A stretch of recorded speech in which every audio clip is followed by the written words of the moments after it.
Hey everyone, my name is Wedge, and this week we talk about one of the better colors in Commander.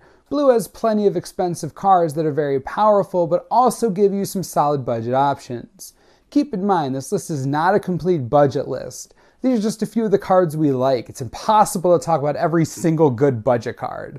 Let's get into some of the cards you should be strongly considering. Consecrated Sphinx is one of the strongest cards in the format and definitely does not make this list well over our criteria. We have two substitutes that can do substantial work when left unchecked. Mystic Remora and Rhystic Study are two enchantments that can enable a player to draw a ton of cards with little effort. Remora only costs 1 mana and triggers on non-creature spells, while Study costs 3 and only requires a player to pay 1, but triggers on any spell. Remora also has cumulative upkeep, so it won't last forever. Either one of these cards will net you an early advantage for little effort, as opponents will rarely pay the extra cost on their spells. Either one of these, or both, belong in almost every blue deck. Muldrifter is another cheap way to draw a bunch of cards. It offers a ton of flexibility, acting as a divination, or a 2/2 flyer and 2 cards for 5 mana. Unlike divination, it has synergy with blink, reanimate, sacrifice, or copy effects, and also can come in for damage. There aren't many creatures that draw cards when it enters play, so Muldrifter is already at the top of the list in terms of usefulness. Even with more substitutes, you see people lining up to get this card. Phyrexian Metamorph technically is worth $5 and a penny, but we couldn't resist putting this utility card on the list. When you combine Clone with Sculpting Steel and give 2 ways to pay for it, you have an extremely good card.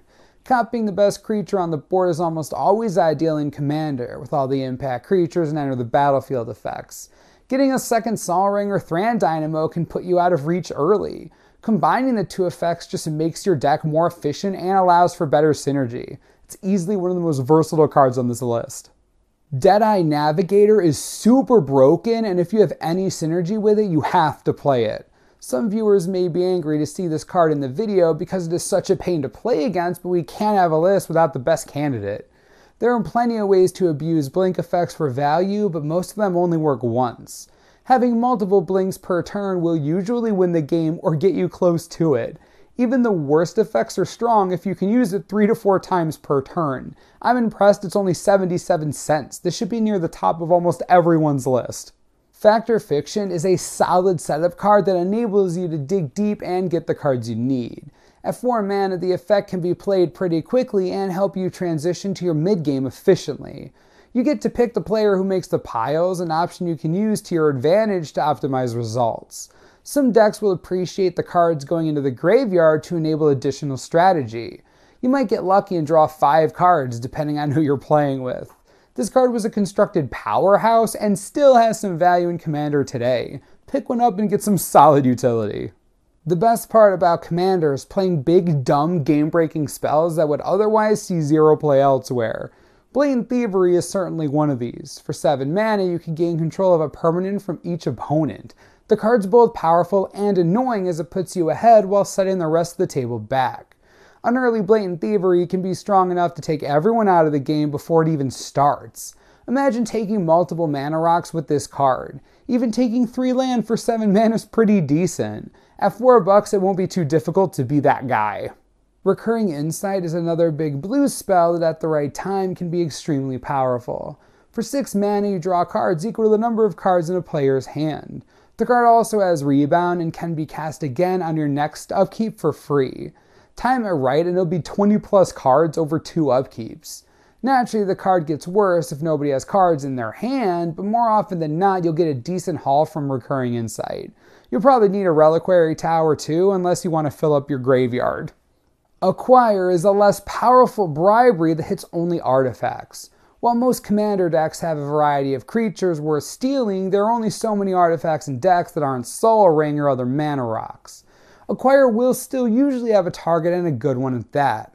Most of the time, at least one person will be playing a Blightsteel Colossus, Mindslaver, or duplicate quality artifact, giving you good utility for 5 mana while giving an opponent less outs. At the very least, it's a good bridge until you find a bribery. With extra turn effects such as Time Stretch and Time Warp increasing in value, we still have a budget alternative in Walk the Aeons. 6 mana can be expensive for an extra turn, but the buyback cost makes things interesting. You can sacrifice 3 islands to return to your hand to reuse later. Depending on how many islands you can fire out, you can get multiple uses out of it. 2 extra turns is usually enough to get you there, let alone 3 or more. At $4, it's pretty accessible on anyone's budget, but I expect it to go up and not qualify for this list in due time. Almost everybody plays mana accelerants or one-man artifacts such as Sensei's Divining Top. Trinket Mage makes sure you get them every game. This is one of the best utility creatures in the format, enabling you to accelerate your early game or just grab a clutch artifact like the Topper Skull Clamp. A 2/2 for 3 is a reasonable body, and naturally it has all those creature synergies that everyone loves. It's been printed a couple of times too, so it shouldn't be hard to snag one for $0.25. Counterspells are generally playable in Commander if they have an additional effect.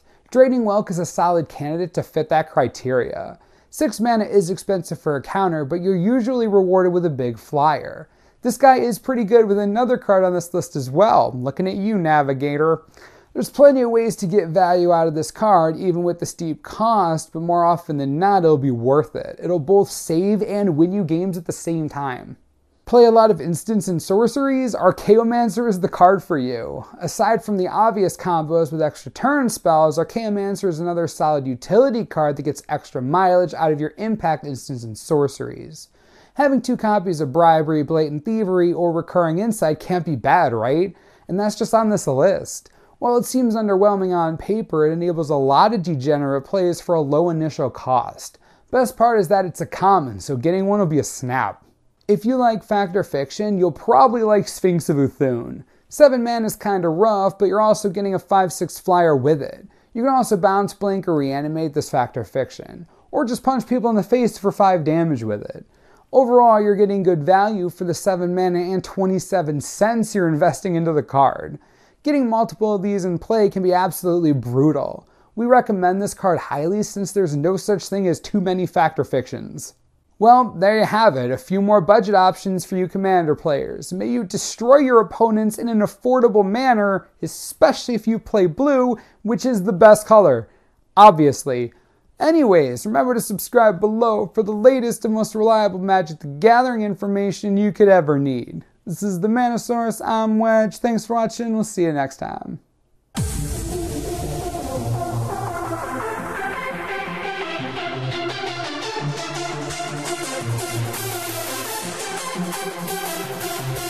Wow.